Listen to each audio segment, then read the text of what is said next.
मैं Uttam Kumar Nirala, maths faculty of Nirala classes private limited Ranchi. This is the 5th lecture of complex number. आपको पता होगा कि चौथे लेक्चर में हम लोग कॉम्प्लेक्स नंबर के आर्गुमेंट के बारे में डिस्कस किए थे और मैंने ये बताया था कि there is a large difference between argument and principal argument. Argument का मतलब होता है थीटा बिलोंग्स टू 0,2 पाई, 0 पे क्लोज और 2 पाई पे ओपन। एंड प्रिंसिपल आर्गुमेंट का मतलब होता है -पाई से पाई, -पाई पे ओपन और पाई पे क्लोज। ठीक है। और एनसीईआरटी और जितने भी बेसिक्स बुक है, अगर वहां पे आर्गुमेंट निकालने के लिए आपको बोला गया है, मतलब वहां पे आपको प्रिंसिपल आर्गुमेंट फाइंड करना है, तभी जाके आपका आंसर मैच करेगा। वहां तक हम डिस्कस कर चुके थे और आर्गुमेंट से रिलेटेड मैंने कुछ प्रॉपर्टी भी पढ़ा था। ठीक है। आइए आज के लेक्चर में हम लोग आगे बढ़ते हैं। पहले हम लोग बेसिक पोर्शन खत्म कर रहे हैं सर। आज के लेक्चर में हम लोग डिस्कस करने जा रहे हैं सर पोलर फॉर्म के बारे में और यूलर्स फॉर्म के बारे में और स्क्वायर रूट के बारे में। 3 टॉपिक हम लोग पढ़ेंगे, पोलर फॉर्म, यूलर्स फॉर्म और स्क्वायर रूट। चलिए स्टार्ट करते हैं पहले पोलर फॉर्म के बारे में। तो आपको पूछा पोलर फॉर्म होता है क्या है। कॉम्प्लेक्स नंबर का आप स्टैंडर्ड फॉर्म जानते होंगे, z = a + iota b। जानते होंगे कि z = a + iota b जो होता है वो कॉम्प्लेक्स नंबर का स्टैंडर्ड फॉर्म होता है। और मैंने आपको ये भी बताया था कि किसी भी कॉम्प्लेक्स नंबर को उसको आर्गन प्लेन में रिप्रेजेंट करते हैं। चलिए इसको आर्गन प्लेन में रिप्रेजेंट करते हैं। आर्गन प्लेन में रिप्रेजेंट की हो गया z, यहां से मैंने एक परपेंडिकुलर ड्रॉ किया, 90 हो गया, इसको हम थीटा मान लिए। ठीक। खुद से सोचिए, ये इमेजिनरी एक्सिस की तरफ b होगा और रियल एक्सिस की तरफ a होगा। अब तुम खुद से फील करो, यहां से जो sin थीटा, अच्छा अगर ये b है और ये है, ये वाला हो जाएगा पाइथागोरस थ्योरम से √a² + b² हो जाएगा। और ये हो गया मेरा ओरिजिन 0,0। और याद करो कि ओरिजिन से कॉम्प्लेक्स नंबर के डिस्टेंस को ही हम उसका मॉडुलस बोलते हैं। क्या बोलते हैं उसकी? मॉडुलस। तो इसका मतलब √a² + b² इस कॉम्प्लेक्स नंबर का मॉडुलस है।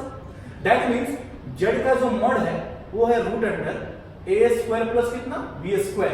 और यहां पे थीटा क्या है? आपका प्रिंसिपल आर्गुमेंट है। थीटा मेरा क्या है? Principal argument. बेसिक बुक में अगर आर्गुमेंट बोलेगा वहां पे प्रिंसिपल आर्गुमेंट हम फाइंड करेंगे सर, याद है? ठीक है। तो इस कॉम्प्लेक्स नंबर के स्टैंडर्ड फॉर्म को हम पोलर फॉर्म में कन्वर्ट करना चाहते हैं। तो कैसे कन्वर्ट करेंगे? आइए, z = a + iota b है। क्या कीजिए कि divide and multiply by √a² + b²। क्या कीजिए ना कि इस वाले टर्म को a² + b² से डिवाइड और मल्टीप्लाई कर दीजिए। z = √a² + b², a + iota b upon √a² + b²। ठीक है सर, ये हो गया √a² + b²। अलग अलग कर रहे हैं, a अपॉन √a² + b² और iota b upon √a² + b²। ध्यान से देखो तो स्टूडेंट्स, √a² + b² को अपन लिख सकते हैं z का मॉड। ठीक है sir, a upon √a² + b², a upon √a² + b²। अगर ये एंगल थीटा है तो ट्रिगोनोमेट्रिक रेशियो से ये हो जाएगा b/h, और b/h देता है cos थीटा। दैट मींस ये cos थीटा और plus iota b upon √a² + b², b upon √a² + b²। That means ये दे रहा है sin थीटा, ये हो गया sin theta. That means sir, अगर मेरा complex number z = a + iota b standard form में है तो उसका पोलर फॉर्म लिखेंगे mod z cos theta + iota sin theta. Book में क्या होता है ना कि mod z को एक क्वांटिटी r मान लेता है, तो r पुट कर दीजिए, r cos theta + iota sin theta. This is the polar form of the complex number. अगर z = a + iota b उस कॉम्प्लेक्स नंबर का स्टैंडर्ड फॉर्म है तो sir r cos theta + iota sin theta जो होगा वो उसका पोलर फॉर्म होगा। ठीक है। चलिए यहां पे एक और फॉर्म आता है जिसको बोलते हैं यूलर्स फॉर्म। यूलर एक साइंटिस्ट था सर। यूलर्स फॉर्म का यूज जनरली बोर्ड एग्जाम में नहीं करते हैं हम लोग। बोर्ड एग्जाम में कभी भी कोई भी प्रॉब्लम आता है तो यूलर्स फॉर्म पे नहीं आता है, चाहे वो स्टेट बोर्ड हो चाहे वो सीबीएसई बोर्ड का एग्जामिनेशन हो। सीबीएसई बोर्ड और स्टेट बोर्ड के एग्जामिनेशन में हमेशा पोलर फॉर्म से क्वेश्चन आएगा। यूलर्स फॉर्म सर बहुत बड़ा चीज है। यूलर्स फॉर्म का जनरली हम लोग यूज करते हैं सॉल्यूशन निकालने के वक्त, जो जनरली मेंस और एडवांस के एग्जाम में पूछा जाता है। मैं जब से लेक्चर पढ़ा रहा हूँ, जब से मैं पास आउट का बैच ले रहा हूँ या आईटी के बैच को ले रहा हूँ, तो वहां मैं आपको दिखाता हूँ, बताता हूँ कि सर यूलर्स फॉर्म का यूज कैसे करते हैं। मैं यहाँ पे भी आपको बताऊंगा सर, ऑनलाइन लेक्चर में भी आपको बताऊंगा कि यूलर्स फॉर्म का यूज कैसे करते हैं, लेकिन हम लोग पहले भी बेसिक्स पढ़ रहे हैं सर, ठीक है। आइए मैटर होता है यूलर्स फॉर्म, देख लेते हैं थोड़ा यूलर्स फॉर्म के बारे में। यूलर्स फॉर्म होता है सर आर ई का पावर आयोटा थीटा। सर यहाँ ई क्या है सर, एक्सपोनेंट है सर, ई क्या है सर, एक्सपोनेंट। मैं बताऊंगा सर, इससे रिलेटेड प्रॉब्लम याद रखिएगा, ठीक है। सर एक्सपोनेंट का मतलब होता है जो 11th के न्यू बच्चे हैं, जो 11th में जो बच्चे आए हैं अभी, उनको नहीं पता होगा एक्सपोनेंट का मतलब, मैं बता रहा हूँ अभी, बस छोटा सा बताऊंगा, बाद में थोड़ा डिटेल और बताऊंगा। सर एक्सपोनेंट ई का वैल्यू होता है 2 से 3 के बीच में, और इसकी मैथ में वैल्यू दी जाती है 2.7, और ये जो है ना सर मेरा इर्रेशनल नंबर है। इर्रेशनल नंबर का मतलब जिसको पीवाईक्यू के फॉर्म में आप नहीं रिप्रेजेंट कर सकते हैं, ठीक है। तो हम लोग क्या किए कि कॉम्प्लेक्स नंबर का स्टैंडर्ड फॉर्म पढ़े, z = a प्लस आयोटा भी, उसका पोलर फॉर्म पढ़े r × cos theta plus iota sin theta, और उसका यूलर्स फॉर्म पढ़े r e का पावर आयोटा थीटा, जहां r क्या है, कॉम्प्लेक्स नंबर का मॉडुलस, और थीटा क्या है, उस कॉम्प्लेक्स नंबर का प्रिंसिपल आर्गुमेंट। ओके, चलिए अब मैं क्या करता हूं, दो प्रॉब्लम लेके समझाता हूं कि किसी भी कॉम्प्लेक्स नंबर को पोलर फॉर्म में कैसे कन्वर्ट करेंगे। क्वेश्चन दिया हुआ है convert into polar form z = √3 - iota, ठीक है। तो अपन सबसे पहले क्या करेंगे, सबसे पहले हम ये देखेंगे कि वो a प्लस आयोटा b के फॉर्म में है कि नहीं है। हाँ है सर। उसके बाद हम इसको कंपेयर कर देंगे एकदम बच्चे की तरह a प्लस आयोटा b से, तो a की वैल्यू हो गई √3 और b की वैल्यू हो गई -1, मतलब x पॉजिटिव और y negative, that means fourth quadrant की कहानी है। याद कीजिए सबसे पहले हम लोग आर्गुमेंट अल्फा निकालते थे tan इनवर्स b/a का मॉड, याद आ रहा है कि नहीं।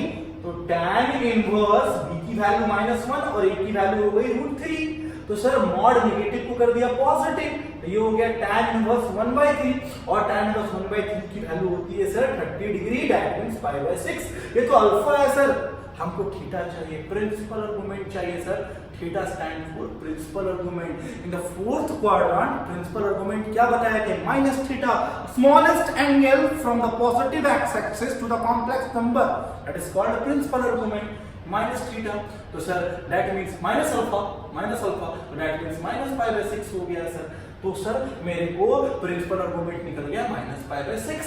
अब क्या करेंगे, r निकाल लेंगे, मतलब z का मॉड निकाल लेंगे, और z का मॉड का फार्मूला √a² + b² होता है सर। √3 के स्क्वायर 3 -1 के स्क्वायर 1, वैल्यू 2 आ गया सर। अपन को r पता, अपन को थीटा पता, पोलर फॉर्म में कन्वर्ट करो बेटा, r × cos theta plus iota sin theta, r हो गया 2, cos थीटा हो गया -π/6, और आयोटा sin थीटा हो गया -π/6। This is called polar form. Sir अगर इसी चीज को मेरे को मान लो बोल देता है यूलर्स फॉर्म में, यूलर्स फॉर्म r e का पावर आयोटा थीटा, तो r की वैल्यू हो गई 2, e का पावर आयोटा, और थीटा की वैल्यू हो गई -π/6। ये हो गया आपका यूलर्स फॉर्म सर। तो किसी भी कॉम्प्लेक्स नंबर को हम लोग उसके पोलर फॉर्म और यूलर फॉर्म में कन्वर्ट कर सकते हैं। एक और एग्जांपल लेके समझाते हैं बच्चा, देखो ध्यान से कैसे। एक और छोटा सा एक और एग्जांपल लिया मैंने, क्या लिया मैंने example, convert complex number z = 1 + √3 iota upon 1 - √3 iota into polar form. अपन क्या करेंगे, सबसे पहले इसको रैशनलाइज करेंगे। अपन हम दूसरे मेथड से भी बना सकते हैं प्रॉपर्टी का यूज करके, लेकिन चलिए बेसिक्स लेक्चर ले रहे हैं, बेसिक तरीके से डील करते हैं। इसको रैशनलाइज कर लेते हैं पहले। आइए रैशनलाइज करने के लिए क्या करेंगे, अगर डिनोमिनेटर में माइनस है तो ऊपर नीचे प्लस से मल्टीप्लाई करेंगे। 1 + √3 iota, 1 - √3 iota into 1 + √3 iota, 1 - √3 iota, ऊपर हो गया a + b into a + b, a + b का whole square, that means 1 + √3 iota का होल स्क्वायर, नीचे a - b into sorry plus होगा a minus B into A plus B, A square minus B की square, 1 की square 1, root 3 के square 3, iota square की value minus 1, minus minus हो गया plus, आ गया 3। सर a प्लस बी के होल स्क्वायर में ब्रेक कीजिए, 1 का स्क्वायर 1 आराम से, b स्क्वायर रूट 3 आयोटा का स्क्वायर मतलब 3 आयोटा स्क्वायर, और आयोटा स्क्वायर की वैल्यू माइनस 1 मतलब माइनस 3, 2ab मतलब 2 root 3 iota divided by 4।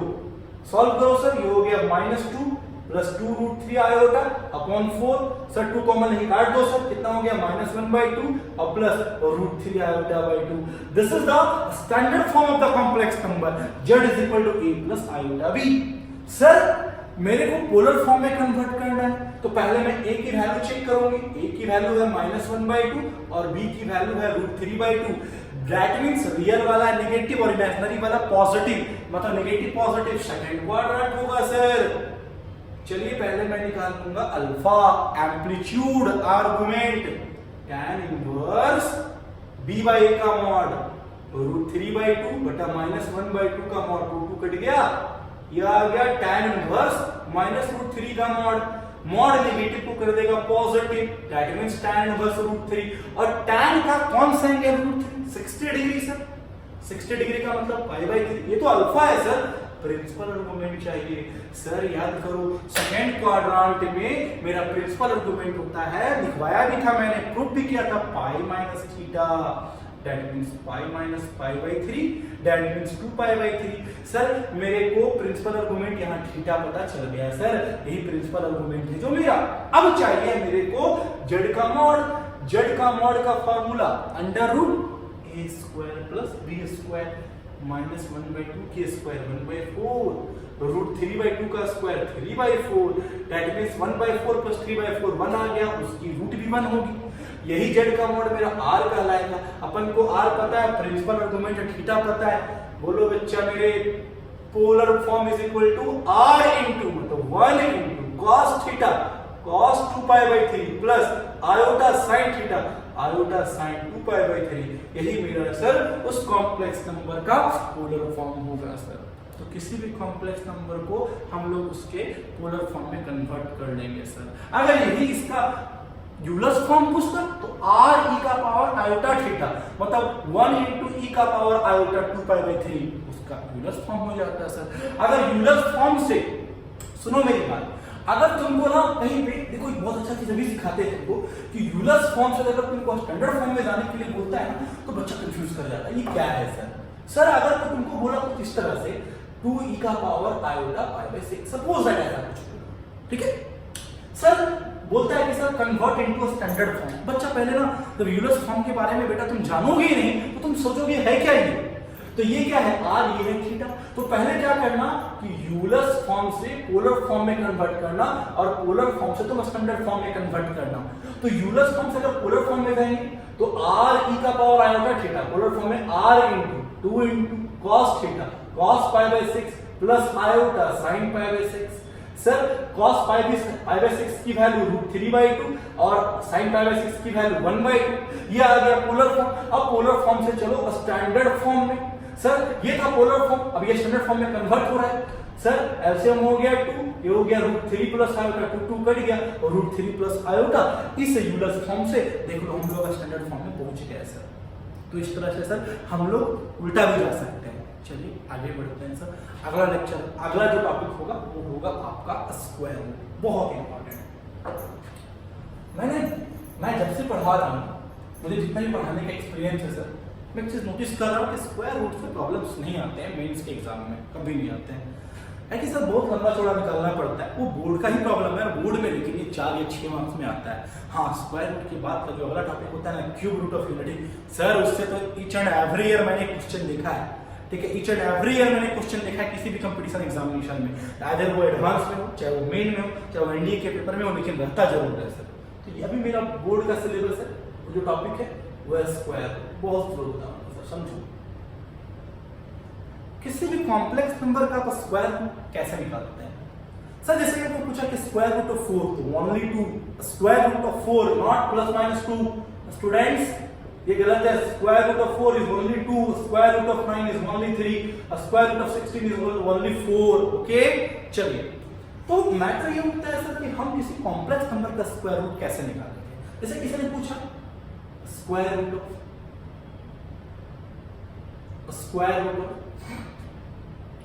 5 + 12 iota, 5 + 12 iota क्या तो स्क्वायर रूट कैसे निकालेंगे, ये बात डिस्कस करना है। देखो कैसे बनाते हैं, कोई थ्योरी नहीं है, क्वेश्चन में ही सारा थ्योरी छिपा रहता है। एक थोड़ा लंबा जाएगा सर, ध्यान से सुनना। मैं क्या करूंगा, मेरे को ये चाहिए, वास्तव में ही चाहिए, मेरे को 5 + 12 आयोटा के स्क्वायर रूट चाहिए, मतलब मेरे को ही चाहिए। और किसी भी कॉम्प्लेक्स नंबर का स्क्वायर रूट एक कॉम्प्लेक्स नंबर होगा, ये बात तो याद रखना है, ठीक है। क्या करूंगा, √5 + 12 आयोटा को मैं मान के चलूंगा x + आयोटा y, इसे आप मेजर इक्वेशन ए का नाम दे दो, ठीक है। दोनों साइड स्क्वायर कर दो, स्क्वायर बोथ साइड स्क्वायर कर दिया। जैसे मैंने स्क्वायर किया 5 + 12 आयोटा आ गया x + आयोटा y का होल स्क्वायर। आगे एकदम स्लो 5 + 12 आयोटा a + b का होल स्क्वायर दिख रहा है आपको, a स्क्वायर मतलब x की स्क्वायर, आयोटा y की होल स्क्वायर और 2xy आयोटा, ठीक है।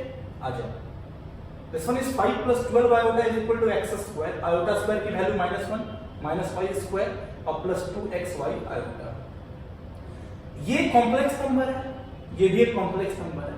इस कॉम्प्लेक्स नंबर का रियल पार्ट है 5 और इमेजिनरी पार्ट है 12 आयोटा। इस कॉम्प्लेक्स नंबर का रियल पार्ट है x² - y स्क्वायर और इमेजिनरी पार्ट है 2xy आयोटा।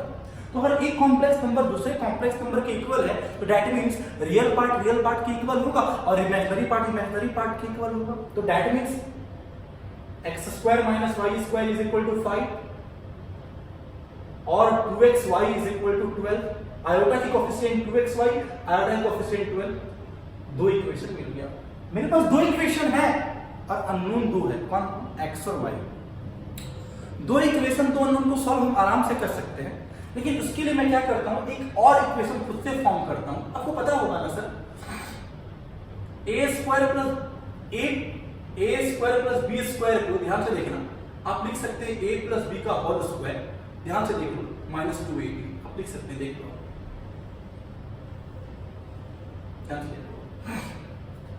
इसे को डाउट रखो, देखो एकदम सेम चीज है सर।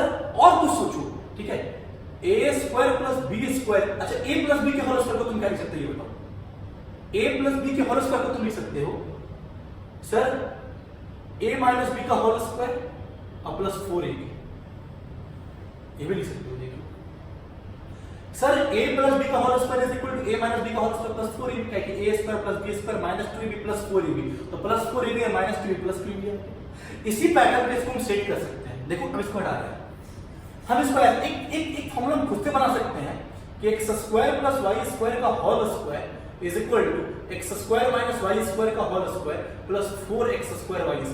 चेक कर लो, खुद से बना सकते हो। a - b का होल स्क्वायर, a² x² का होल स्क्वायर, b² y² की whole square -2ab -2x² y², तो -2x² y² और +4x² y² आ गया +2x² y²। तो सेम चीज है बिल्कुल, और इधर भी वही होगा फॉर्मूला, तो इसी को लेके बढ़ते हैं। x² + y² का होल स्क्वायर x² - y² में डाल दिए 5, ये हो गया 5 का whole square. Sir 4x² y² को लिख सकते हैं 2xy का होल स्क्वायर, तो 2xy की वैल्यू हो गई 12 का होल स्क्वायर। तो दैट मींस x² + y² का होल स्क्वायर जोड़ के आ गया 169, तो x² + y² की वैल्यू आ गई 13। इसको इक्वेशन नंबर 3 मान लीजिए। सर पता है इस कॉम्प्लेक्स नंबर का स्क्वायर रूट निकालने का एक शॉर्टकट तरीका भी है, लेकिन सर अभी मैं बेसिक पढ़ा रहा हूं, बोर्ड पर्पस से पढ़ा रहा हूं, आपको शॉर्टकट अप्लाई नहीं करना है, otherwise you will get 0 marks in the board examination, ठीक है। इसका शॉर्टकट तरीका भी बताऊंगा सर, ठीक है। तो बेसिक लेक्चर फिनिश होने दो। x² + y² आ गया 13, आ गया है, आगे बढ़ते हैं। अब चलो इक्वेशन 1 और इक्वेशन 3 को सॉल्व कर देते हैं। x² - y² 5 और x² + y² 13, जोड़ दो सर, कट गया। 2x² आ गया 18, तो x की वैल्यू आ गई +-3। चेक कर लो खुद से आप, x निकल गया किसी भी इक्वेशन 1 से चलो, फ्रॉम इक्वेशन 1 से y की वैल्यू फाइंड कर लो। x स्क्वायर की वैल्यू है तुम्हारी, x के जगह पुट करो प्लस माइनस 3 का स्क्वायर हो गया 9 minus Y square equal to 5, तो वाई स्क्वायर की वैल्यू 4, तो वाई की वैल्यू प्लस माइनस 2, x की 2 वैल्यू, y की 2 वैल्यू, टोटल 4 केस बनेगा। टोटल 4 केस बनेगा। कैसे बनेगा? x positive y positive, x negative y negative, x positive y negative, x negative y positive. But you have to decide from equation 2 कि कौन सा 2 case लेना है। सर खुद से सोचो सर कि 2xy की वैल्यू 12 है। अगर 2xy की वैल्यू 12 है तो xy की वैल्यू 6 होगी। दैट मींस x और y इक्वल टू 6 है। दैट मींस x और y को मल्टीप्लाई करने पे पॉजिटिव क्वांटिटी आ रही है। तो किसी भी दो नंबर को मल्टीप्लाई करने पे पॉजिटिव क्वांटिटी कब आएगी, इस एक बात बताइए। जब x पॉजिटिव y पॉजिटिव या तो x नेगेटिव और y negative. That means sir हम x अगर 3 लेंगे तो y हम 2 लेंगे, और अगर x हम -3 लेंगे तो y हम -2 लेंगे। सिर्फ यही दो केस पॉसिबल होगा। इक्वेशन 1 से चलेंगे sir, from equation number a से square root of 5 plus 12 iota is equal to x plus iota y, 3 plus 2 iota and -3 -2 iota. This is the square root of the complex number. इस तरह से हम किसी भी complex number का square root find कर सकते हैं सर। ठीक है, आज के लिए यहीं तक सर। अगले लेक्चर में हम इसको आगे लेके बढ़ेंगे। ठीक है, चलो आज के लिए।